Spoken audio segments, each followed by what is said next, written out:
जी बिस्मिल्लाहिर्रहमानिर्रहीम अस्सलाम वालेकुम। अच्छा, आज के लेक्चर में हम सिक्स की मैथ शुरू कर रहे हैं। फोर्थ और फिफ्थ की जो मैथ है वो हमने तकरीबन कर ली थी। सिर्फ ज्योमेट्री वाला पोर्शन और डेटा हैंडलिंग वाला पोर्शन मैंने आपको बताया, मैं आपको एक साथ कराऊंगा क्योंकि वो हर क्लास में आ रहा है, सही है। तो उसको हम एक ही साथ कंबाइन करके पढ़ेंगे तो आपको चीज़ें आसान होंगी। फिलहाल हम जो चीज़ें शुरू शुरू वाली जो एक जैसी चीज़ें देखें। अब मैंने आपको यही बताया था कि मैथ में और हर सब्जेक्ट में ही चीज़ें देखें। मल्टीपल और फैक्टर हम कितना पढ़ते आ रहे हैं, फोर्थ में पढ़े, फिफ्थ में पढ़े, अभी फिर आ गए। और इसके अलावा ये देखें, हमने परसेंटेज पिछली क्लास में पढ़ी थी, रेशियो वही फ्रैक्शन की वाली चीज़ होती है, ये फिर आ गई है। अब इसमें नई चीज़ है कि ये रेट आई है और ये इंटीजर। मैंने इंटीजर आपको पहले दिन नंबर सिस्टम इसलिए बता दिया था, उनका फ़र्क भी बता दिया था कि नंबर सिस्टम हर क्लास में आ रहा है। हमने होल और नेचुरल नंबर और डेसिमल पढ़ा है फोर्थ फिफ्थ में, अब इंटीजर आ गया है, फिर आगे सेवन में रैशनल नंबर आएगा और एट में रियल नंबर आएगा। तो आज हम इस लेक्चर में जो है वो यहाँ तक पढ़ रहे हैं, चौथे यूनिट तक, या पांचवा भी कर लेंगे। पांचवा देखें, सेट अभी शुरू हुआ है, ये सेवन एट में भी आ रहा है। अब या तो सेट में आपको कंबाइन करा दूंगा या फिर साथ साथ पढ़ रहे हैं, बहरहाल देखते हैं जिस तरह भी ये मैनेज हुआ। लेकिन ये जो अलजबरा है या ज्योमेट्री है, डेटा मैनेजमेंट, ये इसको हम एक साथ करेंगे, सही है। तो आज के इस लेक्चर में हम चार या पांच यूनिट इसके करेंगे। आधी चीज़ें वो हैं, आधी चीज़ें नहीं आएंगी, वो मैं नहीं भी आपको बता दूंगा। देखें, इंटीजर की मैंने आपको क्या बताया था। होल नंबर में, नेचुरल नंबर में जीरो नहीं होता, one two three four five होता है, होल में जीरो भी आ जाता है। डेसिमल में पॉइंट होता है, फ्रैक्शन ऊपर नीचे होते हैं। और इंटीजर मैंने बताया था कि नेगेटिव नंबर की कमी पूरी करने के लिए इंटीजर का नंबर है, सही है। क्योंकि अभी तक हमने जितने नंबर पढ़े हैं उसमें नेगेटिव आपको नहीं मिला होगा, कि -4, -3, -2, सही है। और इसमें जीरो भी आ जाता है, सही है। जीरो के वाले से भी हम पढ़ते हैं, जीरो भी इंटीजर है। और वन टू थ्री फिर पॉजिटिव इंटीजर शुरू हो जाते हैं, सही है। तो ये सारे क्या हैं, नेगेटिव नंबर। देखें, इंटीजर को हम नेचुरल नंबर भी कह सकते हैं, नेचुरल नंबर से बाहर नहीं है ये। वन टू थ्री फोर इसमें है, जीरो भी है, ये होल नंबर भी है। ये उनसे अगली स्टेज है। नेगेटिव नंबर की कमी पूरी करने के लिए इंटीजर आ गया। इंटीजर को रिप्रेजेंट करते हैं जेड से, मैंने ये भी बता दिया था आपको। अब देखें इंटीजर में, ये सिक्स बहुत आसान है फिफ्थ की निस्बत, क्योंकि फिफ्थ में प्राइमरी सेक्शन खत्म हो जाता है। ये मैंने गौर किया है कि साइंस की बुक भी आपने देखी होगी कि फिफ्थ मुश्किल थी, सिक्स तो उसकी निस्बत आसान थी, और अभी भी ये आसान है, सही है। सिक्स फिफ्थ से आपको बहुत आसान लगेगी। इंटीजर देखें, अब इंटीजर के साथ हम पीछे क्या करते आए हैं, whole number, natural number, decimal के साथ उनकी एक्सपेंडेड फॉर्म लिखते आए हैं, प्लेस और प्लेस वैल्यू लिखते आए हैं, असेंडिंग डिसेंडिंग। अब इंटीजर की एक्सपेंडेड फॉर्म भी नहीं है, प्लेस वैल्यू भी नहीं है, ये चीज़ें नहीं है। इंटीजर को सिर्फ जमा, मनफी, मल्टीप्लाई, डिवाइड करने हैं बस। और दो चार चीज़ें और हैं इसमें, सही है। तो देखें, पहला चैप्टर फैक्टर्स और मल्टीपल्स का है। ये वही चीज़ें हैं, इसमें कोई भी चीज़ नई नहीं है, आप खुद देख लें। फैक्टर बनाना, मल्टीपल बनाना पीछे मैं आपको सिखाता आ रहा हूँ, सही है। वही चीज़ें आप कह रहे कि 24 के मल्टीपल बनाए 100 से नीचे नीचे। तो 24 का टेबल पढ़ें, 24, 48, 72, 96, ऊपर नहीं जाना 100 से। कहता है कि 6 के मल्टीपल बनाए 40 से नीचे, 6, 12, 18, 24, 30। कहते हैं कि 9 के मल्टीपल बनाएं 30 और 80 के दरमियान। तो 9 का टेबल पढ़ें, 30 से ऊपर हो गया तो शुरू कर दें, 36, 45 और 80 से कम आके छोड़ दें, 81 नहीं है इसमें, सही है, कह रहे हैं अलग से। अब इनके फैक्टर बनाएं, इनके मल्टीपल बनाएं। फिर एक और चीज़ है कि कह रहे हैं कि ये जो 250 है, ये जो 250 है, ये 16 का फैक्टर है या नहीं है। यानी कि 16 के टेबल में 250 आता है या नहीं है। तो उसका आसान सा तरीका है, एक तो जुबानी पढ़ना चाहें जुबानी पढ़ के देख लें, नहीं तो 250 को अंदर रखें, 16 को बाहर रखें, तकसीम करके देख लें। पूरा पूरा तकसीम हो रहा है तो इसका मतलब उसका फैक्टर है। यहाँ पूरा तकसीम नहीं हो रहा, देखें बात पॉइंट में चली गई है, तो ये इसका फैक्टर नहीं है। इस तरह एक सवाल आपसे भी पूछ रहे हैं कि 18, 256 का फैक्टर है या नहीं है। तो आप 256 को अंदर रखें, 18 को बाहर रखें, तकसीम करके देखें, पूरा पूरा तकसीम हो गया तो उसका फैक्टर है, नहीं हो रहा तो उसका फैक्टर नहीं है। तो ये फैक्टर और मल्टीपल में यही चीज़ें हैं। देखें, एक चीज़ नहीं आई है, सिर्फ प्राइम फैक्टराइजेशन भी हम पढ़ के आ गए हैं, ये भी वही चीज़ है। इंडेक्स इंडेक्स नोटेशन क्या चीज़ है, देखें। इंडेक्स नोटेशन इसको कहते हैं, इसकी भी एक स्टैंडर्ड फॉर्म होती है और स्टैंडर्ड फॉर्म होती है। यानी कि दो, देखें आपने देखा होगा, ये जो 3408 तकसीम हो रहा है, आपने देखा होगा ये दो पे तकसीम हो रहा है, फिर दो पे, फिर दो पे, फिर दो पे। अब इसको बजाय इसके कि दो मल्टीप्लाई बाय दो मल्टीप्लाई बाय दो मल्टीप्लाई बाय दो लिखें, उसको इंडेक्स फॉर्म में इस तरह लिख लेते हैं, दो, या ये छः, यहाँ पे 6 बार दो था, दो, दो, पावर 6, इसको पावर भी कहते हैं, इसको एक्सपोनेंट भी कहते हैं, ये आगे अलजेब्रा में पढ़ेंगे। फिलहाल ये सीखें कि कोई नंबर ज्यादा रिपीट हो रहा है उसको शार्ट में कैसे लिखेंगे, 2, और जितनी बार रिपीट हो रहा है ऊपर उसको लिख लेंगे। तो 6 उसका क्या है, इंडेक्स बन जाएगा, 2 बेस है, सही है। ये नीचे वाला बेस है, जो नंबर रिपीट हो रहा है वो बेस है, कितनी बार हो रहा है वो उसका इंडेक्स है। ये याद रखते हैं, इंपॉर्टेंट चीजें आगे आगे। अब देखें, 2 4 बार रिपीट हो रहा था यहाँ पे, तो 2 को इस तरह लिख लिए, 2 पावर 4, और 3 एक ही बार था तो आगे 3 को बस एक ही बार लिख लिए। तो एक्सपेंडेड फॉर्म खोल के लिखें, तो खोल के होगा 2 × 2 × 2 × 2। अब आपसे अगली एक्सरसाइज में यही चीजें पूछेगा। ये देखें, कह रहे कि इनके फैक्टर बनाएं और फिर इसको इंडेक्स फॉर्म में लिखें। तो बहुत आसान है। अब कह रहे हैं कि इसको खोल के लिखें, 2 पावर 6 को, तो इसको 6, 2 को 6 बार मल्टीप्लाई कर लें तो ये बन जाएगा। अब कह रहे हैं 4 × 7 पावर 5 को खोल के लिखें, तो 4 को एक ही बार लिखने हैं, क्योंकि इसका इंडेक्स कोई भी नहीं है, तो इंडेक्स कोई भी नहीं है तो मतलब एक है सिर्फ, सही है। तो 7 को 5 बार लिख लेने हैं। तो ये चीज़ें बहुत आसान है, इंडेक्स नोटेशन की एक्सपेंडेड फॉर्म। और देखें, अब एच सी एफ मांग रहे तीनों का, तो मैंने आपको बताया था H C F prime factorization से करेंगे, इसने भी इसी से किया हुआ है, ये देख लें। आखिर में जो नंबर कॉमन हो, क्योंकि आप क्या मालूम करें, एच सी एफ मालूम करें हाईएस्ट कॉमन फैक्टर, तो पहले तीनों के फैक्टर निकाल के जो कॉमन फैक्टर हो उनको मल्टीप्लाई करने हैं। देखें, 2 इसमें भी है, इसमें भी है, इसमें भी है, कॉमन है। दूसरा वाला लाजमी नहीं है, 2 एक बार हो गया तो बस एक ही बार था, नहीं, दोबारा 2 तीनों में आ रहा है, तो ये भी दोबारा 2 आ गया।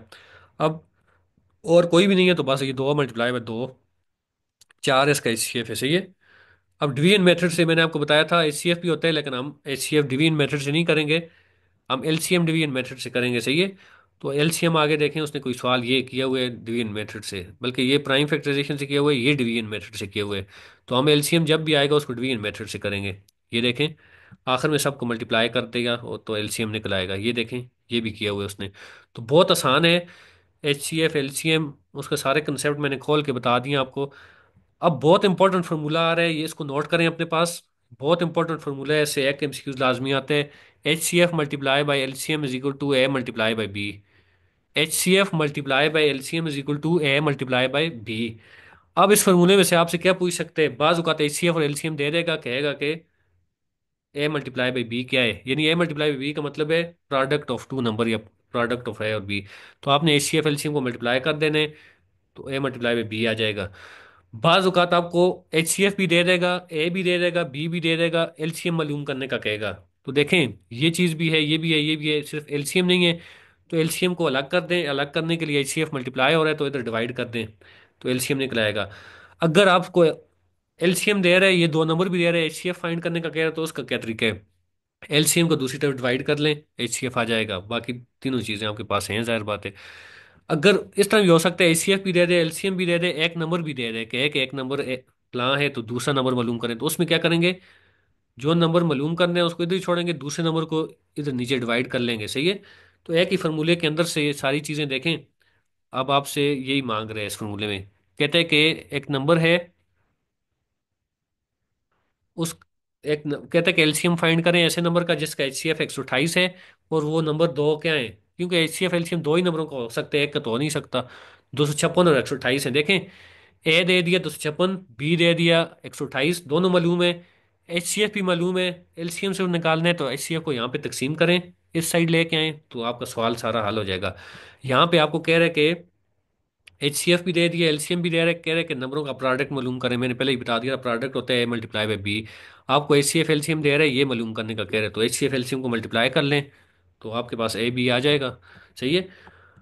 तो ये सारे सवाल एक्सरसाइज में अब इसी तरह के हैं, इसमें से भी आपने सवाल खुद हल करने की कोशिश करनी है। देखें, एच सी एफ को आपने मालूम करना है प्राइम फैक्टराइजेशन से, और एलसीएम को डिवीजन मेथड से करना है, यहाँ पे बेशक 2 2 मेथड से मांगे, सही है। और ये वही सवाल हैं जो फार्मूले से निकलेंगे, एलसीएम दे रहे हैं, एचसीएफ दे रहे हैं, नंबर मालूम करने का कह रहे हैं, नंबर दे रहे हैं, एचसीएफ मालूम करने का कह रहे हैं, तो एक ही फार्मूले अपने पास नोट करें, उसी के अंदर से बाकी फार्मूले निकलते हैं, सही है। अब देखें, ये वही एच सी एफ एलसीएम मांग रहे हैं, मिनिमम का लफ्ज आ गया तो इसका मतलब है लीस्ट कॉमन फैक्टर मालूम करना है, ग्रेटेस्ट का आ गया तो हाईएस्ट कॉमन मल्टीपल मालूम करना है, पीछे मैं सारा बता के आगे हूँ, सही है। स्क्वायर और परफेक्ट स्क्वायर क्या होता है, देखें, पीछे इंडेक्स वाली चीज हमने पढ़ी थी, इसमें से आपके लिए आसानी हो जाएगी। स्क्वायर वैसे आपको पता है, स्क्वायर का मतलब होता है यानी कि टू स्क्वेयर आपको कह के टू स्क्वेयर मालूम करें, तो उसका मतलब होगा टू स्क्वेयर ना, यानी कि टू दो बार मल्टीप्लाई हो रहा है, टू मल्टीप्लाई बाय टू, ये टू स्क्वेयर है। इसका आंसर होगा फोर। थ्री स्क्वेयर का आंसर होगा नाइन। क्या होगा? Three multiply by three nine. Four square का होगा सिक्सटीन। फाइव स्क्वेयर का होगा ट्वेंटी फाइव। तो ये कहते हैं किसी भी नंबर का स्क्वायर मालूम करना, यानी कि उसको डबल मल्टीप्लाई कर लेना, सही है। तो परफेक्ट परफेक्ट स्क्वायर क्या होते हैं देखें ये एग्जाम 16, 25, 46, 49, 81 का सबका स्क्वायर फाइंड हो, स्क्वायर रूट भी फाइंड हो सकता है, स्क्वायर भी हो सकते हैं। फिलहाल स्क्वायर समझिए और परफेक्ट स्क्वायर समझिए। देखें परफेक्ट स्क्वायर वो होता है कि नंबर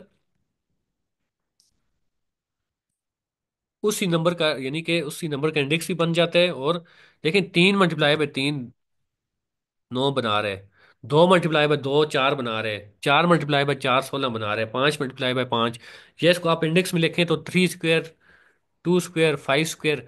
तो ये होते हैं परफेक्ट स्क्वायर। ये देखें ये सारे परफेक्ट स्क्वायर हैं। One square, two square, three square, four square, five multiply by five, six multiply by five. और दूसरी निशानी परफेक्ट स्क्वायर की ये है कि अगर आप एक नंबर को डिवाइड करें, उसके अंदर इंडेक्स बन जाएं, यानी कि दो दो के जोड़े बन जाएं उसमें, सही है। आखिर में नंबर अलग से ना रहे। देखिए मैंने आपको बताया था कि अगर आप फैक्टर बनाते हैं और नंबर इस तरह आ जाते हैं, to multiply by two multiply by three, इसमें अब दो का तो जोड़ा बन रहा है, तीन का नहीं बन रहा, तो ये परफेक्ट स्क्वायर नहीं है, सही है। परफेक्ट स्क्वायर में जोड़ा बनना लाजमी है। अगर ये नंबर बेशक लाजमी नहीं है दो ही हो, तीन भी बेशक हो, उसमें चार चार भी बेशक आ जाए, अब ये परफेक्ट स्क्वायर बनेगा। अब इसमें दो का भी जोड़ा बन गया और तीन का भी बन गया। अगर तीन तीन बार भी आ गया फिर भी ये जोड़ा नहीं बन रहा, जोड़े का मतलब है दो, स्क्वायर में दो, अब आगे क्यूब रूट जब हम पढ़ेंगे उसमें तीन होते हैं, सही है। तो ये निशानी है। आगे एक आध सवाल भी देख लेते हैं। ये देखें मैंने आपको पीछे ही बताया था, स्मॉलेस्ट फैक्टर किसी भी नंबर का एक होता है, सही है। और ग्रेटेस्ट फैक्टर किसी भी नंबर का वो खुद होता है, उससे बड़ा नहीं हो सकता, फैक्टर छोटे होते हैं। अच्छा। न, अच्छा देखें ये बुक थोड़ी बुला रहे हैं, मैं इसलिए जूम करके आपको दिखा रहा हूँ। ये हमने चीज़ें सीख ली हैं एक्सपेंडेड फॉर्म में कन्वर्ट करना किसी भी नंबर को। इंडेक्स क्या होता है, इंडेक्स नोटेशन क्या होता है, सही है। और परफेक्ट स्क्वायर क्या होता है, उसकी मैंने दो निशानी आपको बता दी हैं।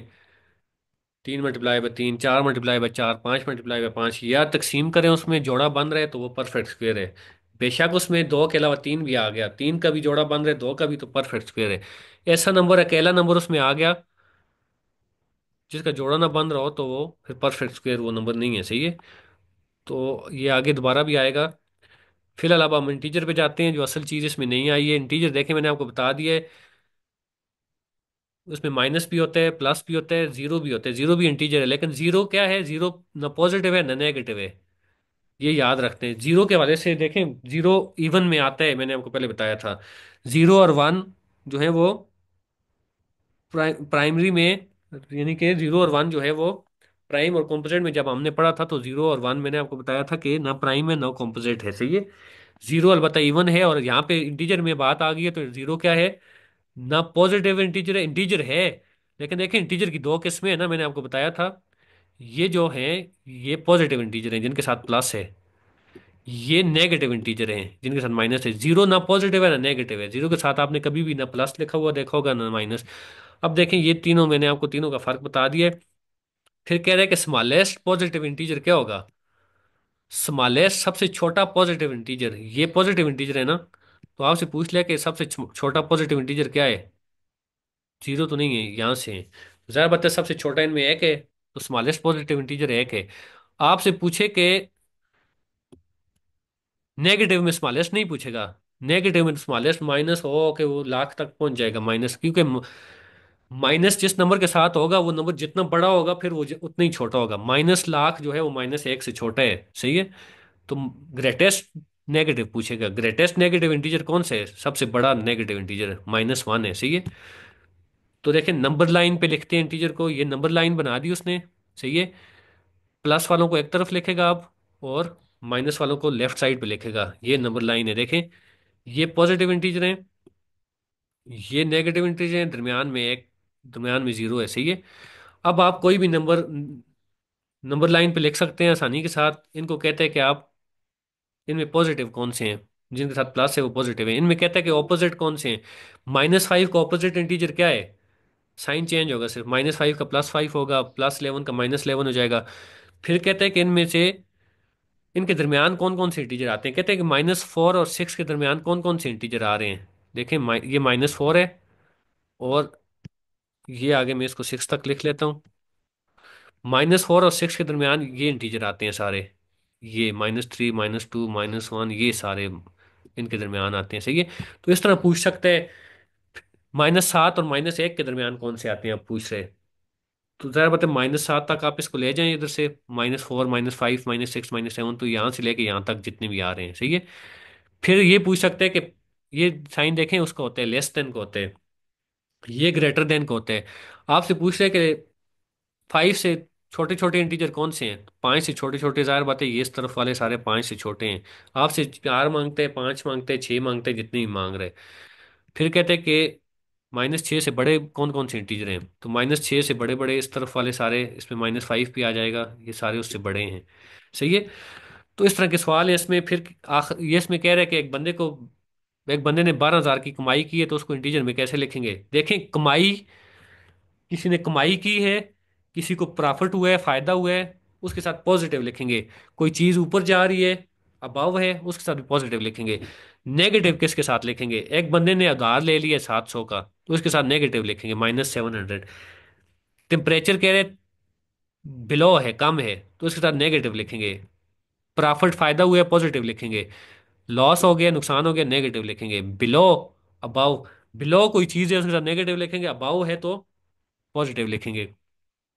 अब कह रहे हैं कि अकरम ने एक चीज खरीदी थी 65,000 की और बेचती है 62,000 की, तो इंटीजर में लिखेंगे उसको कितना प्रॉफिट या फायदा हुआ। ज़्यादा बात है नुकसान हुए 3,000 का, तो ये लिखेंगे -3,000। सही है। तो अब नेगेटिव नंबरों में बताना कि छोटा कौन सा है, बड़ा कौन सा है, असेंडिंग डिसेंडिंग, ये बहुत आसान चीज़ है। सही है, मैंने आपको बता दिया है। अब कह रहे हैं कि -10 बड़ा है या 3 बड़ा है। तो ज़ाहिर बात है 3 बड़ा है, -10 के साथ माइनस लग गया, वो अल्लाह करे -1,00,000 भी हो जाए, तो वो छोटे ही है 3 से। सही है। तो इस तरह के सवाल हैं एग्जाम्पल्स में। सही है। आगे एक्सरसाइज में भी इसी तरह के सवाल हैं। एक्सरसाइज देख लें। कह रहे कि इनको नंबर लाइन पे लिखें। नंबर लाइन मैंने आपको बता दिया नंबर कैसे लिखते हैं, इंटीजर। फिर कहते हैं कि इनमें बड़ा कौन सा है, छोटा कौन सा है। फिर कहते हैं कि इनको सेंडिंग आर्डर में छोटे से बड़े में लिखें। तो ज़ाहिर बात है छोटे से बड़े में सबसे छोटा पहले लिख लें, सबसे छोटा है इसमें -13 है, फिर आगे लिखते जाएं। फिर डिसेंडिंग में लिखें। एब्सोलूट वैल्यू क्या होती है, एब्सोलूट या न्यूमेरिकल वैल्यू देखें। मिसाल के तौर पे मैंने आपको बताया कि ऊपर के लिए, जो बंदा ऊपर जा रहा है उसके लिए पॉजिटिव लिखते हैं, जो नीचे आ रहा है उसके लिए नेगेटिव लिखते हैं। मिसाल के तौर पे एक बंदा है जो जो सीढ़ियों से ऊपर गया है, 5 कदम गया है, +5 उसने, जो नीचे आया वो -5 हो गया। लेकिन देखें सफर तो दोनों ने बराबर तय किए है। वो भी 5 सीढ़ियां उसने भी तय की, उसने भी। तो इसलिए कहते हैं कि एब्सोल्यूट वैल्यू किसी की भी निकालनी हो, एक बंदा है वो सीढ़ियों से 7 कदम नीचे आया है, ठीक है, उसके साथ -7 है, लेकिन उसने सफर तो 7 सीढ़ियां तो वो भी चढ़ा है दूसरी की तरह, नीचे आया है या ऊपर गया है। तो इसलिए कहता है कि एब्सोल्यूट वैल्यू, ये जो -7 जो है ये भी +7 हो जाएगा एब्सोल्यूट वैल्यू में। देखें एब्सोल्यूट वैल्यू में आपने ये समझना है कि नेगेटिव वैल्यू हमेशा पॉजिटिव हो जाती है, और उसका साइन ये होता है, ये देखें, और उसका साइन जो है वो ये होता है। देखें +7 की एब्सोल्यूट वैल्यू प्लस ही है, प्लस वाले के साथ कुछ भी नहीं करना। सिर्फ नेगेटिव जो है एब्सोल्यूट वैल्यू में, ये नेगेटिव है, देखें दो लाइनें हैं पैरेलल, तो नेगेटिव सिर्फ एब्सोल्यूट वैल्यू नेगेटिव की पॉजिटिव बन जाती है। सही है। तो सिर्फ ये याद रखते हैं। अब कहते हैं कि अली जो है, अली यहाँ से शुरू होकर यहाँ तक आया है, अहमद यहाँ तक आया है, सफर तो दोनों ने बराबर तय किए, इसलिए सफर दोनों का आप लिखेंगे 5। और -5 भी एब्सोल्यूट वैल्यू ऑफ -5 क्या हो जाएगी, +5 हो जाएगी। तो एब्सोल्यूट वैल्यू निकालना, +5 की +5 ये, -5 की +5 होगी, -99 की 99 हो जाएगी, -80 की 80 हो जाएगी, -40 की 40 हो जाएगी। तो बहुत आसान है एब्सोल्यूट वैल्यू। देखें ये अभी तक इंटीजर समझाया उसने, बहुत आसान चीज़ें, कोई भी मुश्किल चीज़ नहीं है इंटीजर में। मैंने आपको शुरू में बता दिया था इंटीजर। अब इंटीजर के ऊपर वो थोड़ी सी चीज़ें अप्लाई करेगा, यानी कि इंटीजर के ऊपर मैंने बताया एक्सपेंडिंग फॉर्म तो उसकी नहीं होती, सही है, ना उसकी प्लेस वैल्यू होती है। इंटीजर के साथ सिर्फ क्या हो सकते हैं, मैं आपको यहाँ पे एडवांस में बता देता हूँ। इंटीजर को ज़्यादा से ज़्यादा आपको प्लस करना होगा, सही है, तो वैल्यू उसके साथ देखेंगे साइन कौन सा है। प्लस, +5 +5, दोनों के साथ प्लस का साइन है यहाँ पे, तो मसला नहीं है, सही है। +5 +5 क्या होते हैं, +10 हो जाएगा, जाहिर बात है, या प्लस ना भी लेकिन कोई फर्क नहीं पड़ता। अब मसला ये है कि अगर एक नंबर माइनस हो, एक प्लस हो, तो फिर क्या करना है, इसका आंसर क्या आएगा। या इस तरह हो, छोटे के साथ माइनस हो, बड़े के साथ प्लस हो, तो फिर क्या करना है। या दोनों के साथ माइनस हो, फिर क्या करना है। देखिए इसका मैं आपको आसान सा हल बताता हूँ, देसी हल। हमें स्कूल में सर भी इस तरह कराते थे, ये आपको कभी नहीं भूलेगा, वरना आप इसमें कंफ्यूज रहेंगे कि साइन बड़े वाला लगाना है, छोटे वाला लगाना है, क्या करना है क्या नहीं करना।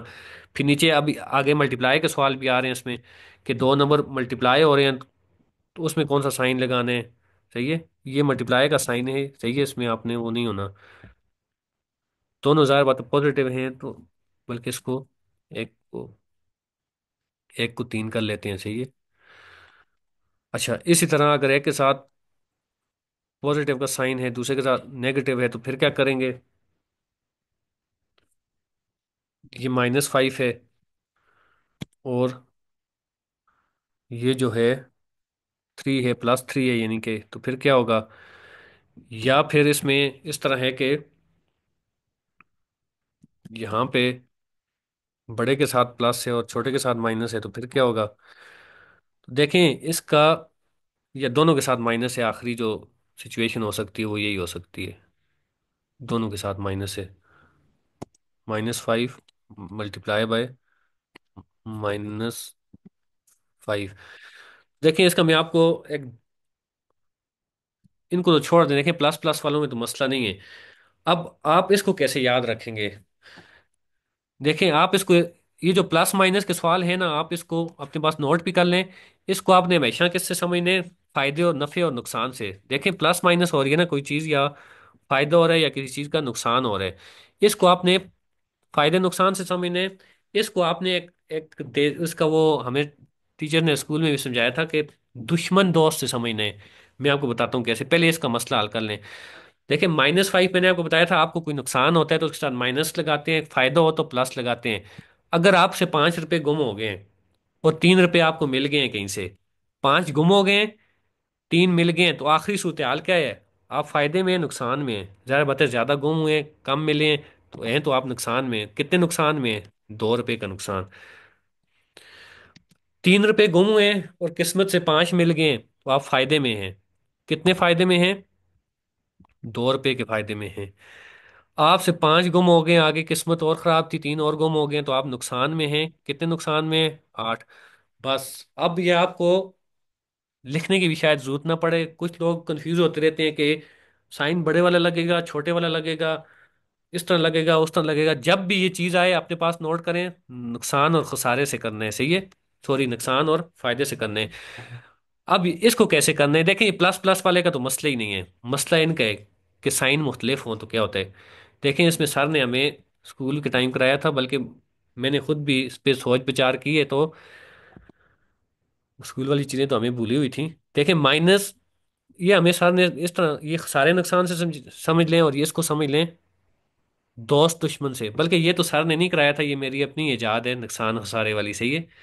तो बहरहाल इस तरह की ट्रिक्स में आपको चीज़ें आसान करने के लिए, अब इसमें क्या कंसेप्ट बनाएंगे आप, चीज़ें जो हैं वो अपने लिए आसान ही बनानी है। माइनस प्लस को हमने ऐसे समझा था कि माइनस दुश्मन होते हैं, प्लस दोस्त होते हैं, सही है। तो एक के साथ माइनस हो, एक के साथ प्लस हो, तो दुश्मन का दोस्त क्या होता है, दुश्मन का दोस्त क्या होता है, दुश्मन का दोस्त दुश्मन होता है, सही है। आपके दुश्मन के साथ जिसने दोस्ती की हुई है वो दुश्मन है, तो जहाँ पे माइनस और प्लस मल्टीप्लाई होंगे तो उधर माइनस लगाने हैं। यहाँ पे क्या हो रहा है, बात वही है, यानी कि दोस्त का दुश्मन या दुश्मन का दोस्त। दुश्मन का दोस्त का दुश्मन क्या होता है? दोस्त का दुश्मन भी दुश्मन ही होते हैं, सही है। आखिरी चीज है कि दुश्मन का दुश्मन क्या होता है? दुश्मन का, दोनों के साथ नेगेटिव साइन हो तो दुश्मन का दुश्मन क्या होता है? दुश्मन का दुश्मन दोस्त होता है हमेशा। आपके दुश्मन के साथ जो दुश्मनी करेगा वो आपका दोस्त है, आपके दुश्मन का साथ जो दोस्ती करेगा वो दुश्मन है। लिख लें अपने पास, बहुत आसान है। एक को खसारे नुकसान से समझने, एक को दोस्त दुश्मन से समझने। क्योंकि ये जितनी भी एक्सरसाइज आ रही है ये सारी इसमें यही है। कहीं पे माइनस हो रहा है, कहीं पे प्लस हो रहा है, दो नंबरों को, सही है। तो ये आप समझ लें, देखें इधर यहाँ पे प्लस माइनस कर रहे हैं, यहाँ पे ऐड कर रहे हैं दो इंटीजर्स को। पूरी एक्सरसाइज में वही है, देख लें। तो मैंने आपको रूल बता दिया है। यहाँ पे अगली में माइनस कर रहे हैं, सब्ट्रैक्शन कर रहे हैं, उससे अगली में मल्टीप्लाई कर रहे हैं, उससे अगली में डिवाइड कर रहे हैं। तो मैंने आपको मल्टीप्लाई डिवाइड के रूल भी बता दिए। ये दोनों मल्टीप्लाई डिवाइड के हैं, सही है। सिर्फ ये प्लस माइनस दोनों के हैं, ये मल्टीप्लाई डिवाइड दोनों के हैं। ये दोस्त दुश्मन वाला मल्टीप्लाई डिवाइड दोनों के हैं, सही है। अच्छा, इसमें देखें पूरी एक्सरसाइज में यही चीज़ है। कहीं पे डिवाइड है, कहीं पे मल्टीप्लाई है, कहीं पे प्लस है, कहीं पे माइनस है। इसके अलावा और कोई चीज़ नहीं है। ये जो लाज हैं ये आगे सिक्स सेवन्थ एट में भी आएंगे, हम वहां पे भी कर लेंगे।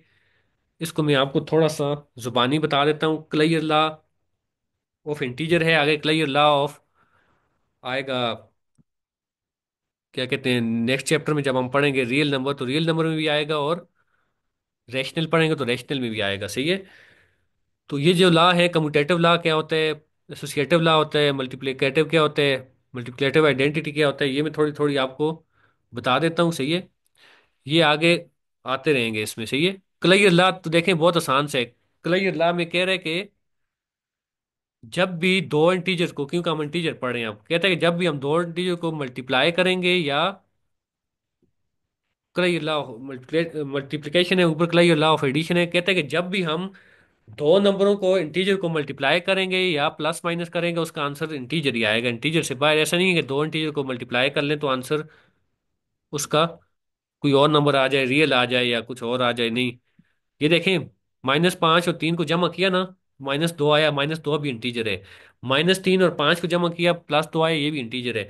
तो कहता है कि जब भी दो नंबरों को प्लस माइनस करेंगे या मल्टीप्लाई डिवाइड करेंगे उसका आंसर इंटीजर ही आएगा, उसके अलावा कुछ भी नहीं आएगा, सही है। फिलहाल उसने प्लस और मल्टीप्लाई का बताया, ये प्लस और मल्टीप्लाई का नोट कर लें। दो नंबरों को जब भी मल्टीप्लाई करेंगे, प्लस करेंगे, तो उसका आंसर इंटीजर ही आएगा। हो सकता है माइनस डिवीजन में फर्क हो, सिर्फ आपने प्लस और मल्टीप्लिकेशन का याद रखना है। कम्यूटेटिव लॉ क्या होता है? कम्यूटेटिव लॉ ये होता है कि जब भी दो इंटीजर को प्लस करेंगे, ए प्लस बी करें या बी प्लस ए करें, तो उसका आंसर इंटीजर ही आएगा, सही है। चाहे कान इधर से पकड़े उधर से पकड़े, माइनस प्लस -5 + 3 करें या 3 इधर लगा दें, बाद में जो है वो, एक minute, commutative law of addition, ये सारे जो है वो मैं आपको एक जगह समझाऊंगा, सही है। कम्यूटेटिव लॉ, एसोसिएटिव लॉ, ये देखें पहले ऊपर एडिशन वाला करते हैं, सही है। कम्यूटेटिव लॉ ऑफ, पहले एडिशन पढ़ लेते हैं। क्लियर लॉ ऑफ एडिशन क्या है? क्लियर लॉ ऑफ एडिशन ये है कि दो नंबरों को जब भी प्लस करेंगे इंटीजर को, उनका आंसर इंटीजर ही आएगा। कम्यूटेटिव लॉ ऑफ इंटीजर क्या है? A + B हमेशा B + A होगा। 5 + 3 कर लें या 3 + 5 कर लें, आंसर बराबर ही आएगा, उससे फर्क नहीं पड़ता नंबरों को उल्टाने से।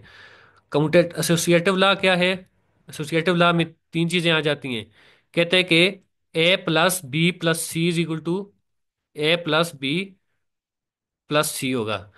ये देखें, ये है एसोसिएटिव लॉ में तीन चीजें आ जाती हैं, सी भी आ गए। कहते हैं कि A + B को पहले प्लस कर लें, सी को बाद में कर लें, या ए को पहले कर लें और बी और सी को बाद में कर लें, तो आंसर सेम ही आएगा। ये आप वेरीफाई भी कर सकते हैं। ये है एसोसिएटिव लॉ ऑफ एडिशन। अब इसमें कम्यूटेटिव लॉ भी पढ़ लिया हमने, एसोसिएटिव भी पढ़ लिया, तो मल्टीप्लिकेशन आगे आ रहा है, लेकिन वो मैं आपको यही समझा देता हूँ। मल्टीप्लिकेशन में ये कह रहे हैं कि A × B करेंगे या B × A करें, तो आंसर सेम ही आएगा लेफ्ट और राइट साइड पे। तो एसोसिएटिव लॉ में वो ये बता रहे कि आगे, बल्कि उसमें देख लेते हैं।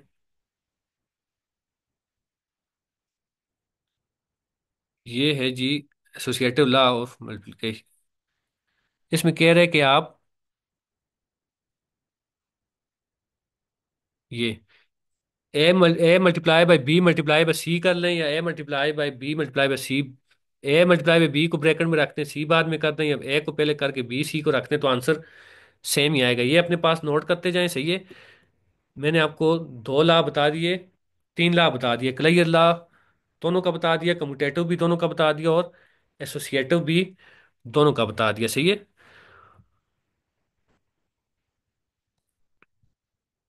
अब जो है ये पूरी एक्सरसाइज में यही चीजें हैं, ये आगे भी दोबारा आएंगी, हम इसको दोबारा रिवाइज भी कर लेंगे। बाकी मैंने आपको रूल बता दिए हैं। चार एक्सरसाइजें हैं, एक में प्लस कर रहे हैं इंटीजर को, एक में माइनस कर रहे हैं, एक को मल्टीप्लाई कर रहे हैं, एक को डिवाइड कर रहे हैं। रूल मैंने आपको बता दिए हैं। प्लस प्लस हो माइनस हो खसारे वाला, इसमें लोग बहुत कंफ्यूज होते हैं, मैंने आपके लिए बहुत आसान कर दिया है। ये मैंने आपके लिए बहुत आसान करके आपको बता दिया, सही है। ये चीज़ समझेंगे तो आपकी चार एक्सरसाइजें क्लियर हो गई हैं, सही है। तो बहरहाल इसमें अब हमारी जो है वो मल्टीप्लेटिव आइडेंटिटी और एडिटिव आइडेंटिटी भी एक चीज़ पीछे रहेगी, है वो अगले चैप्टर में भी आएगी। मल्टीप्लेटिव आइडेंटिटी हमेशा वन होती है, नोट कर लें। एडिटिव आइडेंटिटी हमेशा जीरो होती है, सही है। मल्टीप्लेटिव आइडेंटिटी का मतलब ये होता है कि देखें, एडिटिव आइडेंटिटी जीरो क्यों होती है। एडिटिव आइडेंटिटी जीरो इसलिए होती है कि वो किसी भी नंबर के साथ जीरो प्लस या माइनस हो जाए उस पर कोई असर नहीं डालता। लाख के साथ, सौ के साथ जीरो प्लस माइनस करें उस पर असर नहीं डालेगा, इसलिए वो है additive identity. Multiplicative identity one होती है, वो इसलिए होती है कि वन किसी भी नंबर के साथ मल्टीप्लाई हो जाए, लाख के साथ हो जाए, सौ के साथ हो जाए, तो उस पर असर नहीं डालेगा, वो उतना ही रहेगा। और एडिटिव इनवर्स और मल्टीप्लिकेटिव इनवर्स क्या होते हैं। मल्टीप्लिकेटिव इनवर्स वो होते हैं जो किसी भी नंबर के साथ मल्टीप्लाई होकर उसको वन बना दे, क्योंकि मल्टीप्लिकेटिव आइडेंटिटी वन होती है। लेकिन चार के साथ एक बटा चार मल्टीप्लाई होगा तो उसको वन बना देगा। इसको मल्टीप्लिकेटिव इनवर्स भी कहते हैं और रेसिप्रोकल भी कहते हैं। और एडिटिव इनवर्स वो होता है जो किसी भी नंबर के साथ जो है वो प्लस या माइनस होकर उसको जीरो बना देगा। जिस तरह प्लस फाइव के साथ माइनस फाइव, तो प्लस फाइव और माइनस फाइव आपस में क्या है, एडिटिव इनवर्स हैं। तो बहरहाल ये अगली क्लास में हम इसको रिवाइज भी करेंगे, दोबारा आएगा। अब हमारा जो है वो तीन यूनिट खत्म हो गए हैं। चौथा यूनिट जो है उसमें आधी चीज़ें हमने की हुई हैं, सही है। यानी कि परसेंटेज है इसमें, और रेशो है, और तीसरी चीज़ जो है इसमें रेट है। रेट ये होता है कि मिसाल तौर पे चीनी जो है वो 10 किलो चीनी 1,000 रुपये की है, तो 1 किलो कितने की होगी, उसका रेट क्या होगा। तो 1,000 को 10 से परसेंटेज हमने कर लिया। रेशियो मैंने आपको बताया था, फ्रैक्शन कोई 1/2 लिखें तो फ्रैक्शन होती है, और उसको 1:2 आमने सामने लिख लें तो बहरहाल ये अब हम इंशाल्लाह अगले लेक्चर में पढ़ेंगे, सही है। तो यहाँ पे सिक्स के हमारे तीन यूनिट जो है वो कंप्लीट हो गए हैं।